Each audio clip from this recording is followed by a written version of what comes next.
The ship appeared without warning. One moment, the space around Earth's orbital station was empty. The next moment, something massive blocked out the stars. Admiral Chen Wei stood at the observation window of Station Prime and felt his heart stop. The vessel was so large that his mind refused to accept what his eyes were seeing. It was not a ship. It was a mountain that flew. It was a city that sailed between stars. The thing stretched across the darkness like a sleeping giant, and Earth's greatest battleships looked like toys beside it. "Sir," his lieutenant said, her voice shaking, "we are receiving a transmission." Chen Wei turned away from the window. His hands were steady, but inside his chest, his heart was beating like a drum. Humanity had wondered for centuries if they were alone in the universe. Now they had their answer. They were not alone, and whatever had come to visit them was very, very old. The message came through on every frequency. It spoke in perfect English, perfect Mandarin, perfect Spanish, and 100 other languages all at once. The voice was soft and patient, like a teacher speaking to a small child. "Children of Earth, we are the galactic Concord. We have watched your first steps into the darkness between stars. We come in peace. We come to welcome you to the family of thinking beings. Please do not be afraid. We mean you no harm." Chen Wei closed his eyes. Children. They had called humanity children. He did not know it yet, but that single word would change everything. 3 days later, the delegation arrived.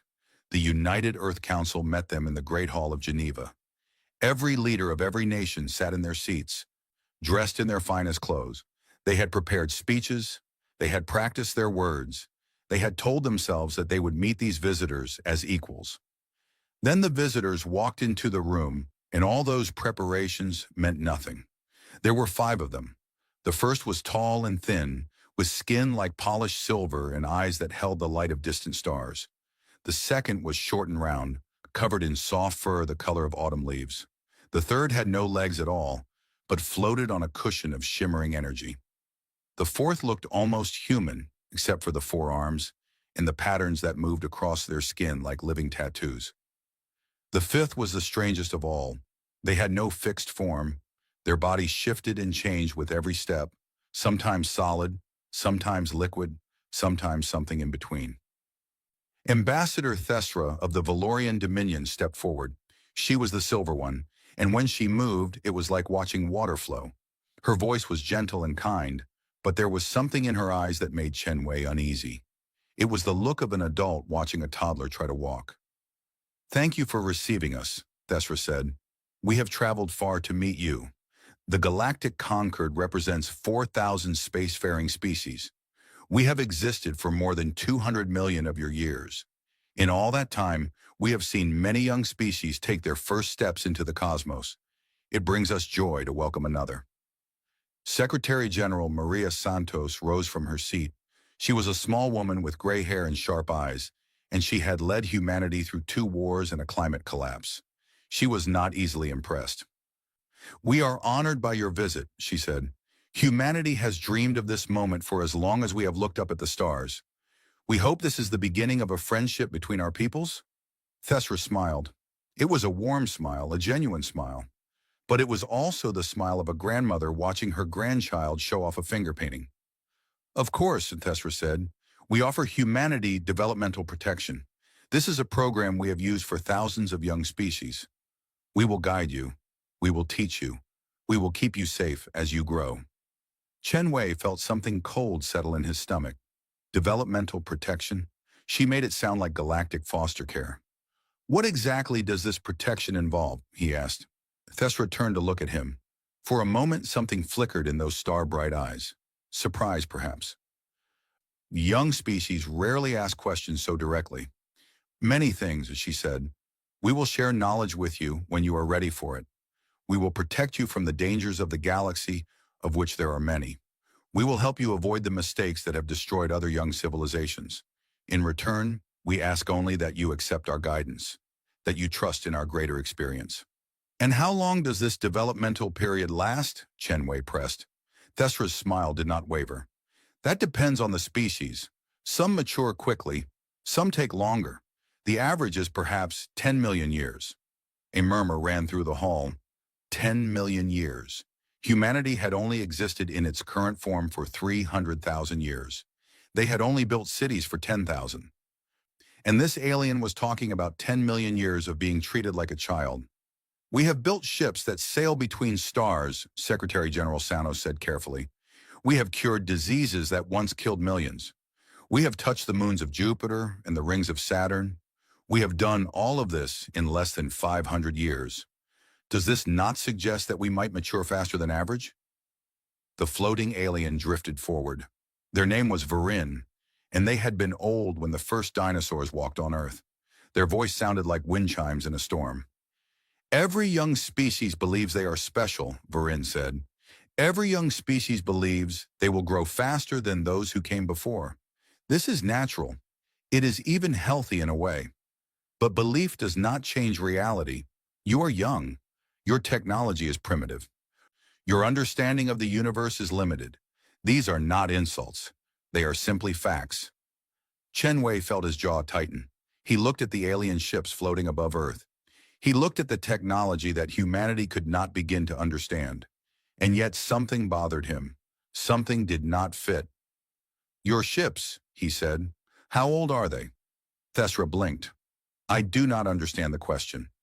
"The design," Chen Wei said. "When was it created? When did your people first build vessels of this type?" The aliens exchanged glances. It was the shapeshifter who answered. Their name was Melix, and their voice seemed to come from everywhere at once. "The Valorian cruiser design has remained largely unchanged for approximately 40 million years. It was perfected long ago. There is no need to alter perfection." Chen Wei nodded slowly. 40 million years.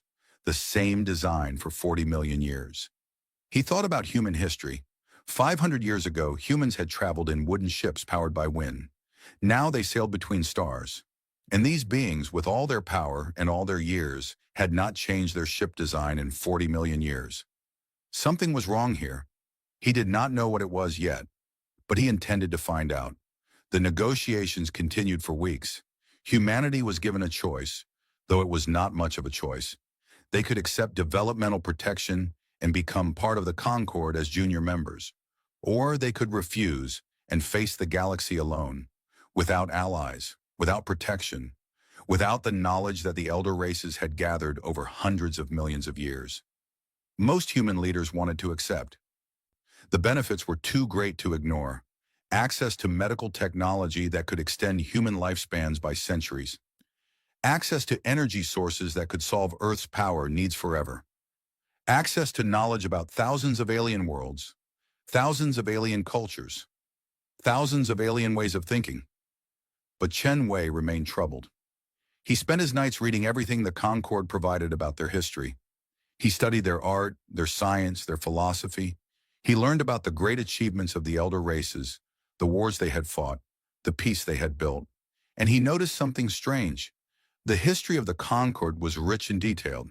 It stretched back 200 million years, covering the rise and fall of countless civilizations, but it seemed to stop at a certain point, like a book with the first chapters torn out. The Concord knew their history back to a certain date, and before that date, there was nothing but darkness and silence. When he asked Thesra about this, she smiled her grandmother's smile and patted his hand. "Young species always ask about the time before," she said. "It is natural to be curious, but the truth is simple.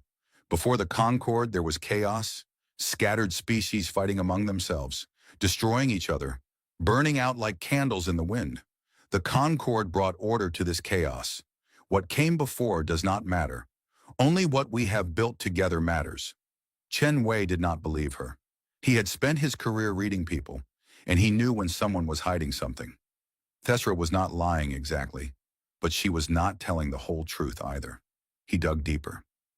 He asked for access to the Concord's historical archives. At first they refused. Then they offered limited access, with many sections restricted. Chen Wei took what he could get and began to read. Most of what he found was what he expected. Records of treaties and wars, of discoveries and disasters, of species that had risen and species that had fallen. But occasionally he found references to something else, something that made his blood run cold. The silence. It was mentioned only briefly, always in passing, always quickly dismissed. A period approximately 4.2 billion years ago, when the galaxy went dark. Every species from that era vanished. Every record from that time was lost. The Concorde did not know what had happened. They did not know why. They only knew that when the darkness ended and new species began to rise, there was nothing left of what had come before. 4.2 billion years ago. Chen Wei sat back in his chair and stared at the ceiling of his quarters. His mind was racing. 4.2 billion years ago? Why did that number seem familiar? He called up Earth's geological history on his display. He scrolled through billions of years of volcanic eruptions and ice ages, of continents forming and breaking apart, of life evolving from single cells to complex organisms. And there it was, 4.2 billion years ago, the late heavy bombardment, a period when Earth was struck by thousands of asteroids and comets, a period when the surface of the planet was melted and reformed, a period when any life that might have existed would have been completely destroyed. Scientists had always wondered what caused the bombardment. Some said it was the shifting orbits of the outer planets. Some said it was just random chance, the chaotic movement of debris in a young solar system. But what if it was something else? What if something had happened 4.2 billion years ago? Something that affected not just Earth, but the entire galaxy? Something that wiped out every advanced civilization and left nothing behind but silence? Chen Wei stood up and walked to his window. Outside, the stars burned cold and bright in the darkness. Somewhere out there, hidden in those archives, was the answer to a question that the Concorde had forgotten to ask. What really happened during the silence? And why did the timing match so perfectly with the destruction of ancient Earth? Humanity accepted provisional membership in the Galactic Concorde. The ceremony was held on the Concorde's flagship, in a hall so vast that clouds formed near the ceiling. Representatives of all 4,000 member species attended, each one watching as humanity signed the treaty that would bind them to the Concorde's rules. Secretary General Santos spoke words of gratitude and hope. Thestra spoke words of welcome and guidance. Everyone smiled, everyone applauded, everyone agreed that this was a historic day, the beginning of a new chapter in humanity's story. But Chen Wei stood in the back of the hall and did not smile. He had continued his research. He had found more references to the silence, scattered through thousands of documents. He had found records of artifacts from that era, stored in vaults on distant worlds. He had found hints of a terrible truth that the Concorde had buried so deep they had forgotten it themselves. And he had found something else, something that made his hands shake when he read it. A single line, hidden in a corrupted data file that had not been accessed in millions of years. The first ones will return. They sleep in the third arm. The third arm of the Milky Way galaxy. The arm that contained a small yellow star and a blue-green planet called Earth. Chen Wei looked around the great hall at the assembled elder races. They were so confident, so certain of their place in the universe.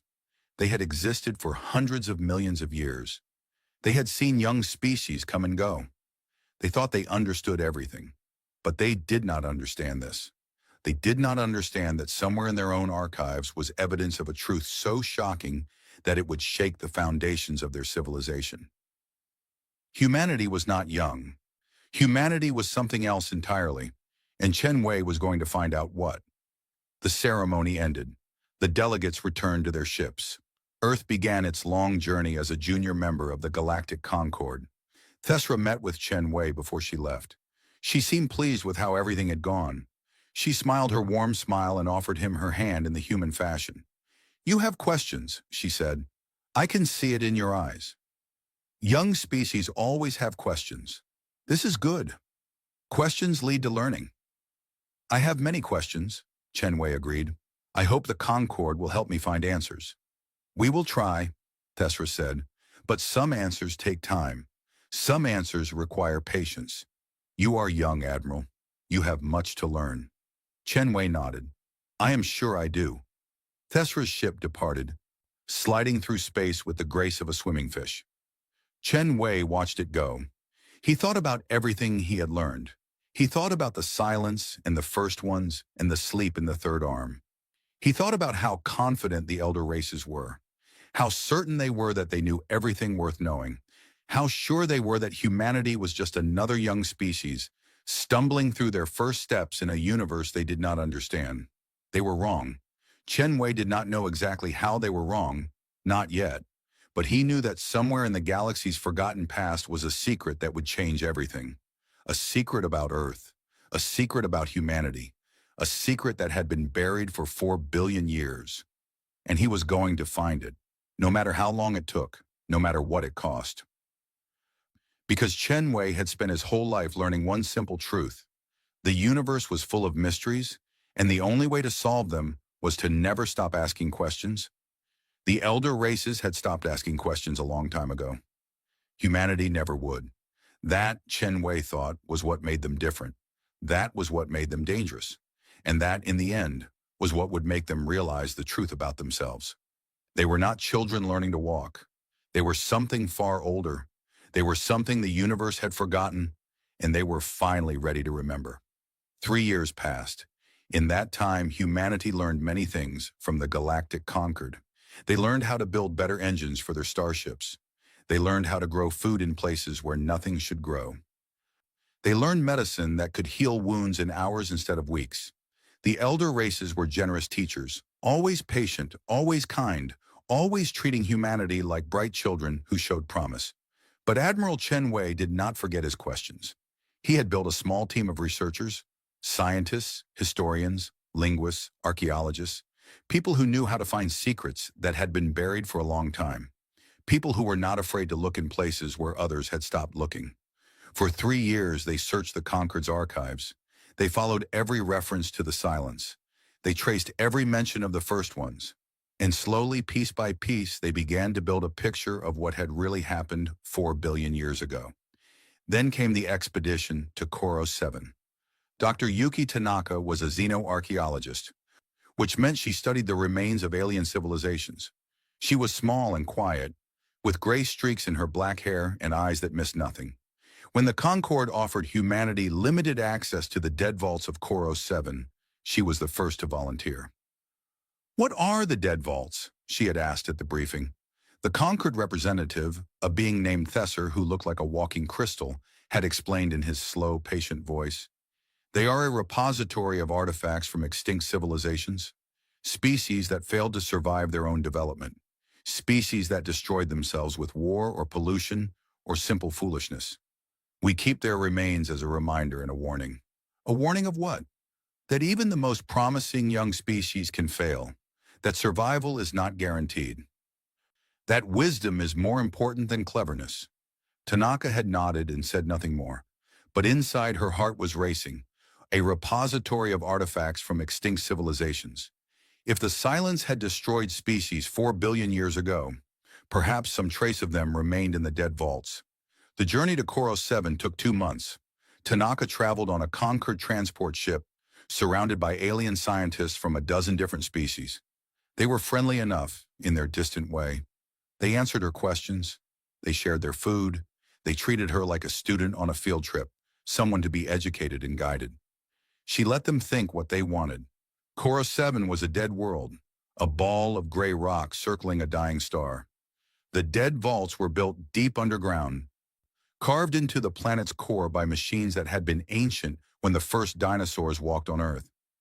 The entrance was a single door, black as night, tall as a mountain, covered in warnings written in 10,000 languages. "Some of what you will see may disturb you," Thesser said as they approached. "Many young species react badly to evidence of extinction. If you need to leave, we will understand." Tanaka smiled politely. "I think I will be fine." They entered the vaults. The first chamber was the size of a small city. Row after row of display cases stretched into the darkness, each one containing the remains of a dead civilization. Tanaka walked slowly down the aisles, reading the descriptions, studying the artifacts. Here was a statue from the Malori, a species that had achieved spaceflight 200 million years ago and then burned their homeworld to ash in a nuclear war. The statue showed a figure reaching toward the stars, its face frozen in the expression of hope that would never be fulfilled.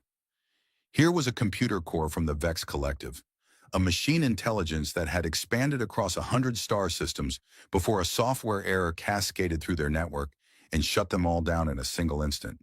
They had been dead for 50 million years. Here was a child's toy from the singing people of Kethros 4, a species that had been wiped out by a plague they accidentally released from an ancient ruin. The toy still played music when you touched it, a sad and beautiful melody that echoed through the empty chamber. Tanaka studied each artifact carefully. She took notes. She asked questions, and she waited. On the third day, she found what she was looking for. It was in a restricted section, behind doors that required special permission to open. Thesser had hesitated when she asked for access. "Those are very old artifacts," he said. "From before the Concord. Most of them are damaged or incomplete. There is not much to learn from them." "I would still like to see them," Tanaka said. Thesser studied her with his crystal eyes. For a moment she thought he would refuse. Then he nodded slowly. "Very well, but please do not touch anything. Some of these objects are unstable." The restricted section was smaller than Tanaka expected. Just a few dozen cases, scattered around a circular room. But the moment she stepped inside, she felt something strange, a tingling in her skin, a pressure in her mind. As if the room itself was aware of her presence. She walked among the cases, reading the labels. Most were written in languages she did not recognize, but her translation device struggled to make sense of them. Origin, unknown. Age, estimated 3.9 billion years. Function, unknown. Origin, unknown. Age, estimated 4.1 billion years. Function, unknown. Origin, unknown. Age, estimated 3.8 billion years. Function, unknown. Everything was unknown. The Concord had been studying these artifacts for millions of years, and they still did not understand them. Then Tanaka saw something that stopped her heart. In a case near the back of the room, half hidden in shadow, was a small, crystalline device. It was about the size of her hand, smooth and clear, with patterns of light moving inside it, like swimming fish. The label said the same thing as all the others. Origin unknown, age approximately 3.8 billion years, function unknown. But Tanaka knew what it was. She knew because she had seen something exactly like it before. In a laboratory on Earth, in a drawer full of experimental data storage devices that human scientists had been developing for the past 50 years. The device in the case was identical to the human design. Not similar, not related. Identical. Down to the molecular structure. Tanaka's hands were shaking. She took out her scanner and ran it over the case. The results came back in seconds, and when she read them, she had to grip the edge of the display to keep from falling. The device contained data. Billions of terabytes of data encoded in a format that human computers could read. And at the very top of the data structure, like a header on a document, was a single file, a DNA sequence, human DNA, 3.8 billion years old. Tanaka spent the next 3 days in a daze.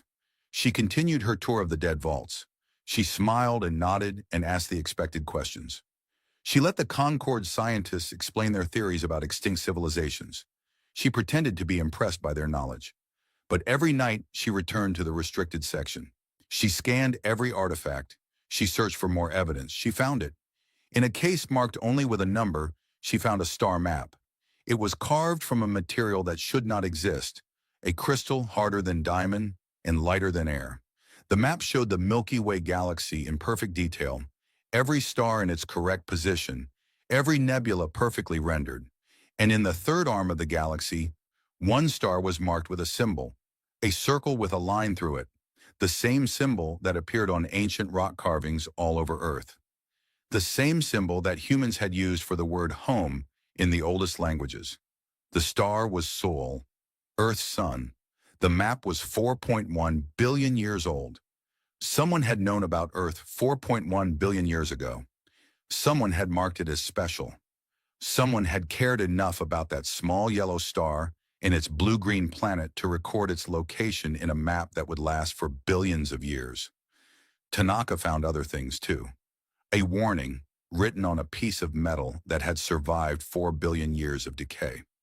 The words were in a language that no living species could read, But her translation device worked on it for hours before finally producing a result. The first ones will return. They sleep in the third arm. Do not wake them. Do not disturb their rest. When the time is right, they will remember. She found the same warning again and again, in different languages, in different formats, scattered throughout the restricted section. Different species, different cultures, different times, but all of them saying the same thing. The first ones were sleeping. They were sleeping in the third arm of the galaxy, and one day they would wake up. Tanaka returned to Earth with her findings. She met with Admiral Chen Wei in a secure room, deep underground, where no one could hear them speak. She showed him everything. The crystalline device with human DNA, the star map with Sol marked as home, the warnings about the first ones. Chen Wei listened without interrupting. His face was calm, but his eyes were burning with a fire that Tanaka had never seen before. When she finished, he was silent for a long time. "Do you understand what this means?" he finally asked. "I think so," Tanaka said. "Humanity is not young. We did not evolve from nothing. We are connected somehow to a civilization that existed 4 billion years ago." "Not just connected," Chen Wei said. "Look at the evidence. Human DNA in a device 4 billion years old. Our sun marked on an ancient map. Warnings about sleepers in our part of the galaxy. Tanaka, humanity did not just come from that ancient civilization. Humanity is that ancient civilization, or what is left of it." Tanaka felt the floor shift beneath her feet. The idea was too big, too impossible, and yet the evidence was right there. "But how?" she whispered. "If our ancestors were advanced enough to build things that lasted for billions of years, how did we end up as primitive apes on a young planet? How did we forget everything?" "Something happened," Chen Wei said. "Something terrible. You found warnings about the first ones sleeping. What if that sleep was not voluntary? What if something forced them to retreat, to hide, to reset themselves to their most basic form?" "But why would they?" "Think about it," Chen Wei interrupted. "What is the best hiding place in the universe? Not a fortress, not a bunker, not a cloaked ship. The best hiding place is to become invisible, to become so primitive, so simple, that no one would ever think to look at you twice. To become young." Tanaka stared at him. "You are saying that humanity chose to become primitive? That we deliberately destroyed our own civilization and started over from scratch?" "I am saying it is possible. The Concord talks about the silence, a period when every advanced species vanished. What if they did not vanish? What if they just hid? What if they turned themselves into children and waited for the danger to pass? Waited for 4 billion years? Time means nothing to someone who is truly patient." Chen Wei stood up and walked to the window. Outside, the lights of the city sparkled in the darkness. "The Concord thinks they are the elders. They think they have seen everything. But they are wrong. They are the children here. We are the ones who came before. They kept their discoveries secret. Only a handful of people knew the truth. Chen Wei, Tanaka, and the small team of researchers who had been working on this for 3 years. They agreed that humanity was not ready for this knowledge. Not yet. There were too many questions still unanswered. Too many dangers they did not understand. But they were not the only ones who had noticed something strange. Somewhere in the great archives of the Galactic Concord, a record was flagged. A human researcher had accessed the restricted section of the dead vaults. A human scanner had analyzed artifacts that no one had studied in millions of years, and the results of those scans had been transmitted back to Earth. The supreme archivists of the Concord were the oldest beings in the galaxy. They had existed for 200 million years. They had seen species rise and fall. They had watched civilizations bloom and wither. They thought they had seen everything. But when they reviewed the data from Dr. Tanaka's scans, they felt something they had not felt in a very long time. Fear, the human DNA in the ancient device, the star map showing Sol, the warnings about sleepers in the third arm. The supreme archivist looked at the evidence, and they understood what it meant. The first ones were not just a legend. The first ones were real, and they were not sleeping on some distant world, waiting to be discovered. They were already awake. They had been awake for 300,000 years. They called themselves humanity. Ambassador Thestra received the message from the Supreme Archivist while she was reviewing reports on her ship. When she read it, her silver skin turned pale as moonlight. She had met the humans. She had talked with them. She had smiled at them and patted their hands and told them they were young. She had looked into their eyes and seen what she expected to see. The bright curiosity of a juvenile species, the innocent enthusiasm of children taking their first steps. But now, reading the report from the archivist, she realized she had been looking at something else entirely. She had been looking at the first ones. She had been looking at the builders of the galaxy. She had been looking at beings so ancient and so powerful that the entire Concord was just a footnote in their history, and she had called them children. Thesra stood up from her desk and walked to the window of her cabin. Outside, the stars burned cold and bright in the endless dark. Somewhere among those stars was a small yellow sun with a blue-green planet. A planet she had thought was the cradle of a young species. Now she knew the truth. It was not a cradle. It was a hiding place, and the beings who had hidden there were finally starting to remember who they really were. Thesra felt the fear settle into her bones. For the first time in 200 million years, the oldest species in the Concord realized that they were not the oldest after all. They had been living in a universe built by giants, and the giants were waking up. The discovery changed everything. Admiral Chen Wei presented his findings to the United Earth Council in a closed session. No recordings were made. No notes were taken. The leaders of humanity sat in silence as he showed them the evidence from the dead vaults. The human DNA in the ancient device, the star map with Sol marked as home. The warnings about the first ones sleeping in the third arm. When he finished, Secretary General Maria Santos was the first to speak. "If this is true," she said slowly, "then everything we thought we knew about ourselves is wrong." "Not wrong," Chen Wei replied, "just incomplete. We always knew we came from somewhere. We just did not know how far back that somewhere reached." 4 billion years, said Defense Minister James Okonjo. He was a large man with a deep voice, and his hands were trembling. "Our ancestors existed 4 billion years ago. How is that possible? How did we forget?" "That is what we need to find out," Chen Wei said, "but I believe the answer is in the warnings. Something happened, something terrible enough that our ancestors chose to erase themselves rather than face it. They became primitive. They hid on Earth. They waited for billions of years, and now they are waking up." "We are waking up," Santos corrected. "We are the first ones, or what is left of them." "Yes." The council was silent. The weight of the truth pressed down on them like a physical force. They were not a young species finding their place in an ancient universe. They were the builders of that universe, returning from a sleep so long that even they had forgotten who they were. "What do we do now?" Okonjo asked. Chen Wei had been thinking about this question for months.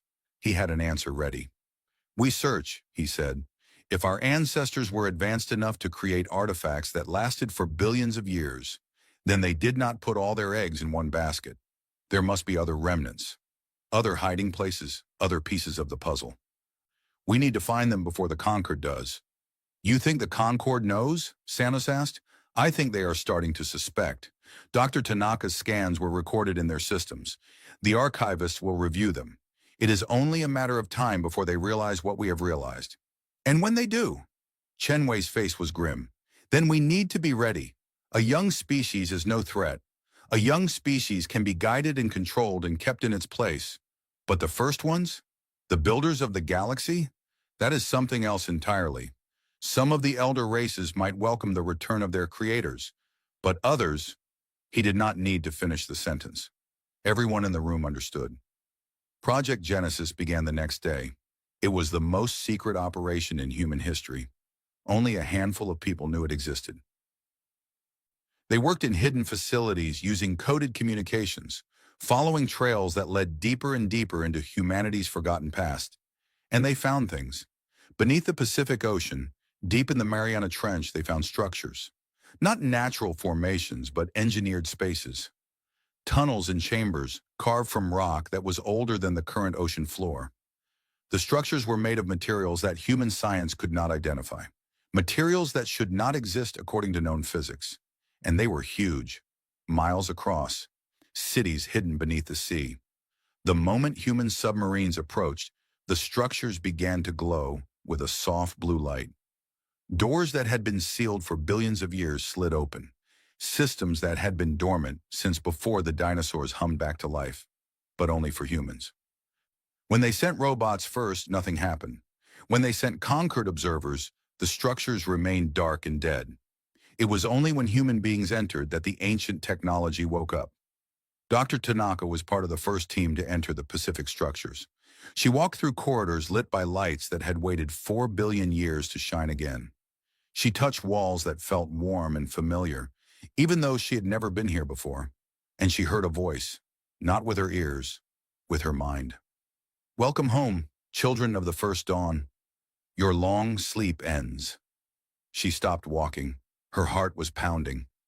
The voice was not speaking English or Japanese or any human language. It was speaking something older, something that felt like memory, something that she understood without learning. "Who are you?" she whispered. "We are the keepers. We were made to wait, to guard, to remember. We have waited 4 billion years for you to return." Tanaka looked around the corridor. She saw no speakers, no screens, no obvious source for the voice. It seemed to come from the walls themselves, from the floor and the ceiling and the air. "The first ones," she said. "They built you? We are part of them. We are what they left behind. When the hollow came, they had to hide. They had to forget. But they knew that someday they would need to remember. So they made us. We hold the memories. We hold the knowledge. We hold the keys to what was lost." "The hollow? What is the hollow?" There was a pause when the voice spoke again. It sounded sad. "The enemy. The hunger that came from outside. The darkness that eats light. The first ones fought it for 1 million years. They could not win, so they chose another way. They chose to sleep, to become small, to wait until the hollow moved on. But the hollow does not forget. The hollow is patient too." Tanaka felt cold. "Is it still out there? This hollow?" "It never left. It is always watching, always waiting. And now that you are waking up, it will notice. It always notices when its prey begins to stir." More discoveries followed. On Mars, beneath the enormous bulk of Olympus Mons, they found a network of tunnels. The volcano had not formed naturally. It had been built, designed to hide what lay beneath. And what lay beneath was a library. Not a library of books or files or data crystals. A library of memories, millions of minds preserved in amber-like spheres, each one containing the complete consciousness of a first one who had volunteered to remember when all others chose to forget. The minds were not alive in any normal sense. They were recordings, echoes of people who had lived and died 4 billion years ago. But they could be accessed. They could be questioned. They could share what they knew. Admiral Chen Wei was the first to interface with the memory library. He sat in a chair that had been waiting for him since before the Earth had cooled, and he let the ancient technology connect with his mind. What he saw nearly broke him. He saw the first ones at their height, a civilization that spanned the galaxy, ships that sailed between stars like fish swimming through water, worlds shaped and sculpted to be gardens of wonder. Art and music and science and philosophy so advanced that human words could not describe them. He saw them create life, seeding dead planets with the building blocks of evolution, guiding primitive organisms toward intelligence, planting the seeds that would one day become the Concord and all its member species. He saw them laugh and love and mourn and hope. They were people despite their power, people with families and dreams and fears, people who looked at the stars with wonder, even though they had traveled among those stars for millions of years. And then he saw the hollow come. It was not a fleet or an army. It was not a species that could be fought or negotiated with. It was something else, something that existed outside normal reality, something that fed on consciousness, on life, on the very essence of what made thinking beings what they were. The hollow came from the void between galaxies. It came because it was hungry. It came because the first ones had made the galaxy bright with life and thought and feeling, and to the hollow that brightness was food. The first ones fought. They fought with weapons that could crack planets and burn stars. They fought with technology that bent the laws of physics like wet clay. They fought with courage and desperation in everything they had. They lost, not because they were weak, not because they made mistakes. They lost because the hollow could not be destroyed. Every weapon they used, the hollow absorbed and grew stronger. Every battle they won, the hollow learned from and adapted. It was not a war they could win. It was a war they could only survive. So they made a choice. They would hide. They would become invisible. They would reduce themselves to their most primitive form and wait for the hollow to grow bored and move on. But first, they would save what they could. They would preserve their knowledge in hidden vaults. They would leave keepers to guard the memories. They would seed the galaxy with new life, new species, new civilizations that might one day grow strong enough to face the hollow themselves. And then they would sleep, billions of them, across thousands of worlds. They erased their memories, devolved their bodies, reduced themselves to single-celled organisms, and waited for 4 billion years. Chen Wei saw all of this in the space of a heartbeat. When he opened his eyes, he was weeping. "We were gods," he whispered. "We were the parents of the galaxy. And we gave it all up to survive." News of the discoveries spread through Project Genesis like fire. Each new revelation added to the picture. Each new site revealed more of humanity's lost heritage. And slowly, something began to change in the people who worked on the project. They started having dreams. Dreams of places they had never been. Dreams of faces they had never seen. Dreams of memories that did not belong to them, but felt more real than their own lives. Dr. Tanaka dreamed of building a star, not metaphorically, but literally, standing in a control room, directing machines that gathered hydrogen from a nebula and compressed it until fusion ignited. She woke up knowing how to do it. The knowledge was there, waiting in her mind, unlocked by the dreams. Admiral Chen Wei dreamed of war, of standing on the bridge of a ship the size of a moon, watching a darkness spread across the stars, of making the decision to run when every part of him wanted to fight. He woke up understanding why the first ones had chosen to hide. It was not cowardice, it was wisdom. Children across the earth began drawing pictures of places they had never seen, star systems, alien worlds, machines that should not exist. Scientists studied the drawings and realized the children were drawing accurate diagrams of advanced technology. Technology that the first ones had created 4 billion years ago. Humanity was remembering, not consciously, not deliberately, but the knowledge was there, buried in their DNA, encoded in their very cells. 4 billion years of sleep, and still the memories persisted, waiting for the right moment, waiting for the trigger that would unlock them. That trigger had been found. The Concord noticed. Ambassador Thesra requested an urgent meeting with Secretary General Santos. She arrived at Earth's orbital station with a delegation of 10 ships, each one bristling with weapons. This was not the friendly visit of 3 years ago. This was an intervention. "We know what you have found," Thesra said. Her voice was no longer gentle. Her smile was gone. "We know about the structures beneath your ocean and your mountains. We know about the artifacts that respond to human touch. We know about the dreams." Santos faced her calmly. "Then you know more than we expected." "Do not play games with me," Thesra snapped. "The Concord has existed for 200 million years. We have seen what happens when young species gain access to power they do not understand. They destroy themselves. Or worse, they destroy others. Is that what you think we will do?" "I do not know. That is what frightens me. For 3 years, I believed humanity was a promising young species. Clever, ambitious, perhaps more creative than most. I was prepared to be patient with you, to guide you, to help you grow." She paused and something in her face changed. Something that looked almost like awe. "But you are not young. You are older than us. Older than the Concord. Older than any species we have ever encountered. And we have no idea what you are going to do with the power you are recovering." Santos was quiet for a moment. Then she asked a question that Thesra did not expect. "Are you afraid of us, Ambassador?" Thesra's silver skin shimmered. "Yes, for the first time in 200 million years, the Concord is afraid. We have spent our existence believing we were the elders of this galaxy. We built our civilization on that belief. We made our rules and our laws and our customs based on the assumption that we knew best because we had been here longest. She looked at Santos with eyes that held ancient stars.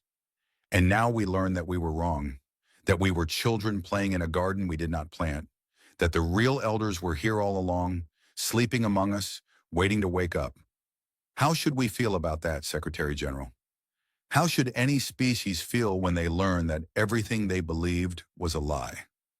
Santos reached out and took Thesra's hand. It was a gesture she had learned from Chen Wei, from the first meeting 3 years ago, a gesture of respect between equals. You should feel what you feel, Santos said. Fear, confusion, uncertainty. These are natural responses to learning something that changes your understanding of the universe. But you should also feel hope. Hope? For what? For the truth. You have spent 200 million years in the dark, not knowing where you came from, not knowing who built the foundations you stand on. Now you know. We did. Our ancestors did. And we are not your enemies, Ambassador. We never were. Thesra's hand trembled in Santos's grip. The artifacts speak of the hollow, Thesra whispered. We found references to it in our oldest records. We never understood what it meant. But you know, don't you? You know what your ancestors were hiding from. Santos nodded slowly. Yes, we know. Is it still out there? Yes. Thesra closed her eyes. When she opened them again, they were wet with tears that sparkled like stars. Then we have much to discuss, and not much time to discuss it. Word reached Chen Wei as he was examining the latest finds from the Mars facility. The Concorde knew. They were afraid, but they wanted to talk. He looked up at the dome above his head, at the red Martian sky and the distant sun. Somewhere out there, hidden in the darkness between galaxies, the hollow was waiting, watching, feeling the stirring of its ancient prey. The first ones had given up everything to survive. They had reduced themselves to primitive creatures and slept for 4 billion years. They had forgotten their names, their faces, their achievements, their loves, all gone, all sacrificed. But they had not forgotten how to hope. That hope was encoded in human DNA. It lived in every dream, every memory, every child's drawing of impossible stars. It had survived the long sleep